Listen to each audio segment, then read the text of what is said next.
Welcome to Canada's podcast. Hello, I'm Mario Toneguzzi, Managing Editor of Canada's Podcast. Joining me today on Calgary's podcast is Julie Shipley-Strickland, who is principal and founder of Julie Shipley-Strickland Wealth and Risk Management. Thanks for joining us today, Julie. Thanks, Mario. Thanks for getting that tongue twister, too. That was great.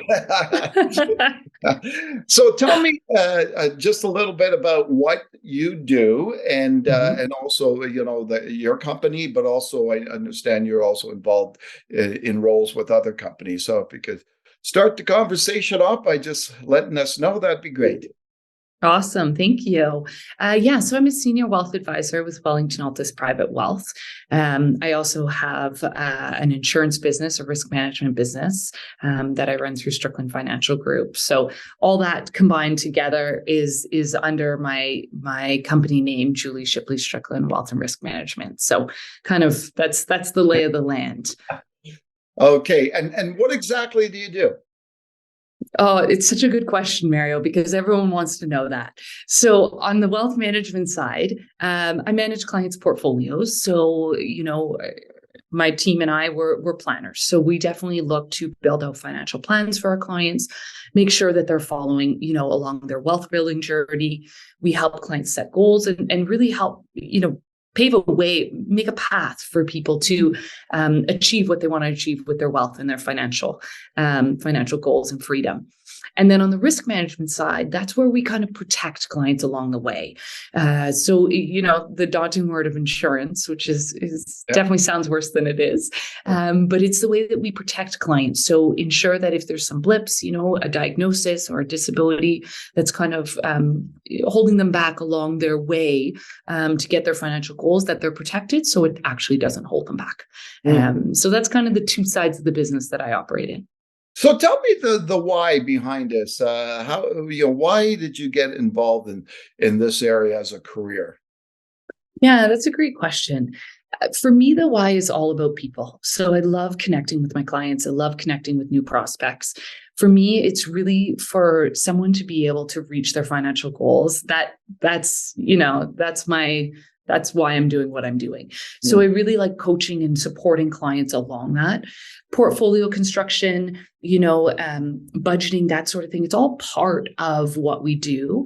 But, the ultimate why and, why I'm doing this every day is really to support my clients in achieving what they want to achieve with their wealth and on their terms too, Mario. That's a very important part.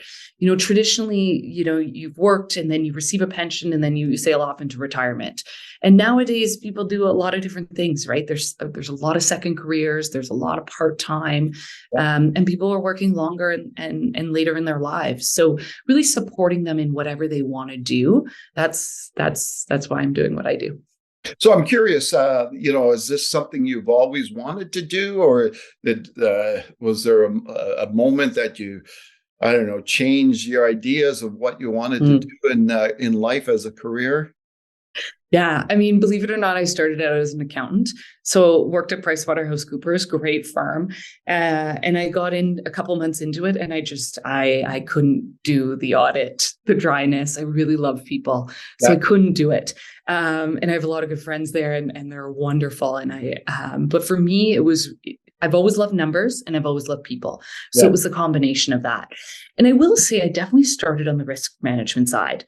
My dad built a great career before his passing about 10 years ago in that business. So I kind of grew up seeing that. And then the wealth management side just really drew me in with kind of the excitement of it and the knowledge required behind it. I think for me, those were the two kind of drivers to expand my business to the wealth management side. So I guess to answer your question, a bit of yes and no. The risk management was always there in the numbers. The wealth management came afterwards. So it's not an area that is well known for females, right? Correct. The whole financial planning and advisory thing. How have you found it? First of all, initially, being a woman in this industry, was it difficult initially? Yeah.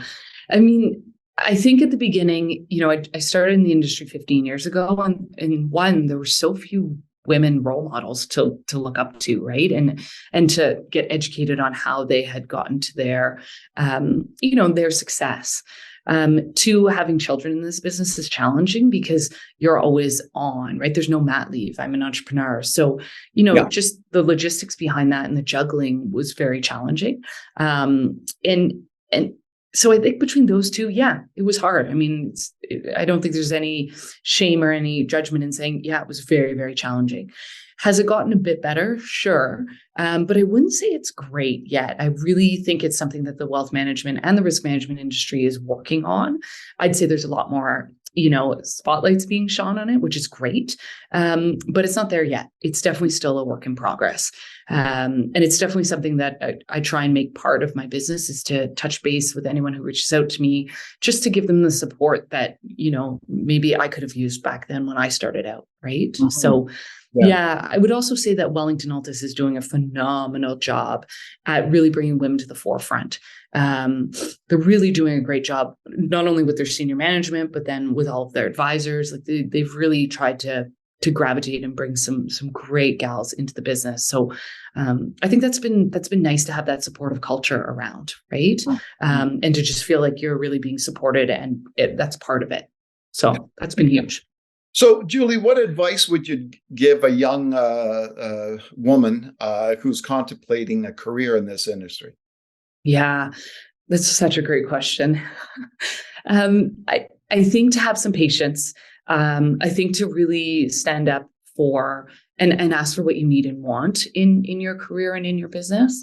I think having a supportive partner, my husband's been absolutely incredible, and I definitely couldn't have done it without him, especially at the beginning with how tricky it was to have children and be in this business. So I think it's, get yourself informed and then make a plan that works for you, right? Mm-hmm. It's definitely doable. I think it's just something that you need to kind of sit down and plan out and figure what you're comfortable with. I would say that would be some of the best advice. On the flip side too, as you get more and more settled in this business, it's phenomenal for freedom, which is great for family. And I make my own schedule. So that flexibility now is massive. I get to spend a lot of great time with my kids that I wouldn't change for anything in the world. So kind of working through some of those challenging times at the beginning have been really, really great, now that my kids are a bit older and I'm a bit more established in the business. Mm-hmm. What did you like? What do you like about, and what was the attraction for you to be an entrepreneur? Oh, Mary, I'm sure you get this from every entrepreneur. Like, it's just such a exciting thing to do. Like anything, there's hard days for sure. One, I love my team. I love being able to support them. I love how they support me. So I think being part of that team atmosphere. Two, I think building something of my own is something that's always really driven me. Yeah. I love the idea of creating something from nothing, right? It's like you've got this vision and then you've got to execute it. And sure, some days you wonder why you did it. But, it's so exciting, and it's, I don't know. I just love it. I'm drawn to it. I can't say enough good about it. So maybe it's something more that's in me than something that I created. You know what I mean? Yeah. But definitely something that I could not be an entrepreneur. Maybe I said two negatives there, but I couldn't. Yeah. So when you, it's tough, right? It's not an easy thing to do, right? For no matter what industry you're in. What do you think? Exactly. What do you think your biggest challenges have been as an entrepreneur, as a business owner? I think my number one biggest was trusting my gut. So when I started in the business, I really looked for outside validation from other professionals, or maybe women in my industry, or even men in my industry. And I think now I've really learned to turn inwards and really see and really trust myself. And I think that's something when I speak to other entrepreneurs, you almost have to train yourself into doing that, right? And so I really feel that has been my biggest challenge in my business. But now that I'm aware of it and getting some support around it with some business coaching and that sort of thing, I think it's turning into, my biggest strength. Your gut doesn't lead you in the wrong direction. It's there within us for all of us. So leaning into that and listening to that, I think, has been biggest challenge, but also turning into one of the biggest wins. And I think if I were to look for outside, I think it's been building my team to something where everyone feels really supported, everyone feels really excited about the work they're doing.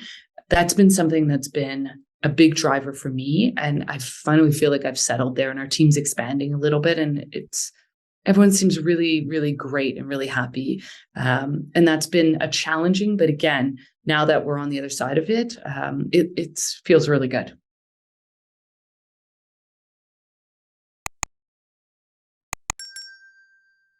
So, it's interesting what you're saying there about the gut, and I'm kind of more curious about that. Mm-hmm. We live in a day and age where, we have research and data and stats and coming out of our ears, right? True. Very true. In a lot of ways, in terms of business or anything, really, we've lost that, I guess, the ability, but also the notion that we should be listening to our gut more. Mm-hmm. Yeah, I couldn't agree with you more. And I mean, I'm in a very fact-based industry, right? Like the stock market's done X, the rate of return is Y, that sort of thing. So I think to flip it over and really lean into my own vulnerability and my own internal voices and what what your gut is telling you to do, it's almost required me to train myself to almost stop, take a couple moments to take some few deep breaths and see what actually I believe is the right next step along the path. Yeah. And so that's something, I definitely attribute it to some business coaching. I definitely attribute it to becoming more aware. I definitely attribute it to speaking with other entrepreneurs who've had to go through the same journey. But I wouldn't say, there's readily available at our fingertips, that's what you should do as an entrepreneur. I couldn't agree with you more there. It's more fact-based than the numbers. But for me, it's been something truly powerful and truly something that I probably wish I had done it earlier, but then I wouldn't be along the same trajectory. So, yeah. What about doing business here in Calgary? Like, what do you see as the benefits of that? That's a great question. I'm born and raised a Montrealer. Oh, wow. So moving to Calgary was night and day. I'm still a big Habs fan, although I am a big Flames fan too. So I've learned to branch out. Just not those Oiler fans, right, Mario? Right? I think doing business in Calgary has been a lot of fun. I find it's a big entrepreneurial mindset here, which I like. I work with a lot of business owners. I think there's a kindness in Calgary and an openness. I often hear this, many people aren't originally from Calgary, right? It's expanded quite a bit. So I feel like everyone's very open. Yeah. Everyone's very open and they want to meet new people and grow and expand. So I find that culture in Calgary to be phenomenal. I've really enjoyed doing business here, and I continue to really enjoy meeting new people and embracing that culture. I do have part of my business still in Montreal, and that's been phenomenal too. That's my roots, and I'm very comfortable there. I speak fluent French, so I can communicate to clients there, and it's a different mindset, but it's a great mindset as well. So for me, doing business in both places is really. It really allows me to touch different people, right? And different mindsets and different cultures. And I love that about my business. So when did you come out to Calgary and why? Yeah, so I moved in 2006. I moved because my husband, he was working out here. It was a big change then. I mean, Calgary's grown to be such a vibrant, cultural city now. But in 2006, it was kind of just the starting, right? It wasn't the same. So it's gone through a big change and I love it. I definitely call it home. Both my kids are born here. So it feels really good. Yeah, it's funny you mentioned that because I'm originally from Ottawa, but I've been out here 43rd year right now. So, wow. But it's anytime I would always go back and visit family in Ottawa, I could always see there's a different mindset. It's a different mindset when it comes to business, right? Mm-hmm. Yeah. Yeah, for sure. Absolutely. Now, when you look at Calgary, obviously the Mm-hmm. industry that you're in, there's a lot of wealth here, and I still think we're probably amongst the highest, if not the highest, in terms of wages in the country, et cetera. And it just this just reminds me, because I just did see something the other day on social media about that famous license plate about but the oil boom and not pissing it away again. Can you talk a little bit about that? And we're talking about mindsets, the fact that, we go up and down, and over the years, a lot of people, have lost a lot of money after they've made a lot of money here, right? Yeah. Yeah. It's definitely a different mentality in that way, right? Because when I moved here in 2006, things were great. Then we went through the financial crisis where it was felt everywhere in North America. I mean, globally, really. 2008 and 2009. And, 2010, I think everyone was still very hesitant, right? Even going into 2010. And then we kind of came out of that financial crisis. But then 2014, things really fell off in Alberta and specifically in Calgary, right? So, depending on who you ask, it really fell off until 18 or 19. Like we had several years there where things were definitely not booming, I would say, in Calgary. Yeah. And then, of course, we went into that trendy thing that everyone calls COVID. So, it's definitely had its ups and downs. I couldn't agree with you more. I think there's a positivity in Calgary that, people always either know or seem to know that it'll come back. And so I think there's that, waiting for that and looking forward to that positivity. I think too, there's some things that you can do, in the boom time so that you're prepared for, I don't want to say bust, but that's the expression. I think looking at things like, keeping some cash on hand, and having that availability and not, stretching yourself to the complete max when things are great. Right. Having that reserve fund and that extra cash invested, I think is really, really smart. And making sure that you're, saving for the short term and maybe opportunities that come around, but also that you're planning for the long term. So, keep maintaining that balance between short term and long term, I think is key. You got to enjoy life right now. Right. You can't always wait for retirement or this trip or whatnot. There's that balance there. So I really work with clients on saying, keep your spending in check right now, but make sure you have some indulgences that really make you feel good. And life is for living. Right. So I think those two, keeping a bit of cash and then, that balance between now and in the future, I think is really important to kind of always have at the forefront of mindset. Yeah. So growing up as a young girl, what is it that you wanted to do? That's such a great question. I don't think you'll be a financial planner. I don't think that would have entered your mind. It wasn't that. I had marine biologist for a while, which is hilarious because I love the ocean and I love dolphins, but everything else I'm good. So I don't know where I thought I was just gonna roll into that. I remember having that for a while. I did have accountant for quite a while as a teenager. I think a lot of my parents' friends were accountants, and I always saw them as very sophisticated and serious and accomplished. So I definitely had that for a while. I can't remember if there was anything else. A marine biologist was definitely if I look at my grade 6 school picture and what I wanted to be, it was marine biologist. It was there for a while, Mario. Oh, yeah. And now I live in a landlocked province. So there you go. All righty. So I'm just curious, all entrepreneurs, they're very busy, almost 24/7, so beyond work and obviously, and your family, what do you do for yourself? Like what interests do you have personally? I love that question. So I'm a big fitness fanatic. So I love boxing. So I rumble regularly boxing, and I'm doing Muay Thai. I just did a podcast with Sissy Chen. Sis is great. Yeah, she's fantastic.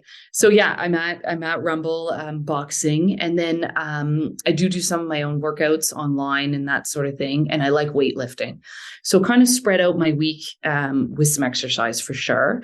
I collect wine. So that's a fun little pastime. Yeah. I do that. So I'm actually getting into it a bit more. I just started it a few years back, and I didn't have as much time with it when the kids were younger. So there's a bit more time there.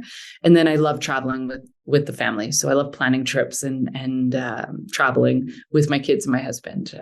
That to me is great family time and seeing new cultures and learning new things. So kind of the best Any of wine favorites? all the worlds. Pardon? Any wine favorites?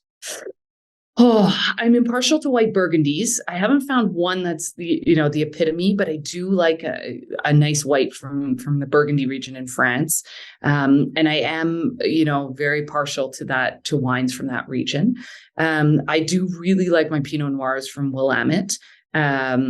I've got a few there that I really like in Oregon.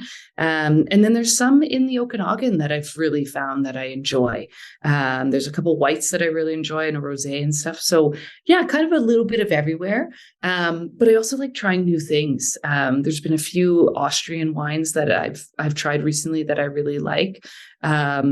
And one of my friends has me on a Portuguese kick a little bit here, which is really interesting. So yeah, just I like the steady favorites, but then I also like trying different ones too and learning about it. So I think as the kids get older, because we're really focused on spending time, our kids are 12 and 8, just spending time with their activities. But as they get older and have more and more of their own interests, I think I'm going to dive into it even more. It's great. Oh, wonderful. Well, thanks very much, Julie, for joining us today. Thanks, Mario. Really appreciate your time. All right. That was Julie Shipley-Strickland, who is founder and principal of Julie Shipley-Strickland Wealth and Risk Management. I'm Mario Toneguzzi, managing editor of Canada's Podcast. This has been Calgary's Podcast. Thanks for joining us today.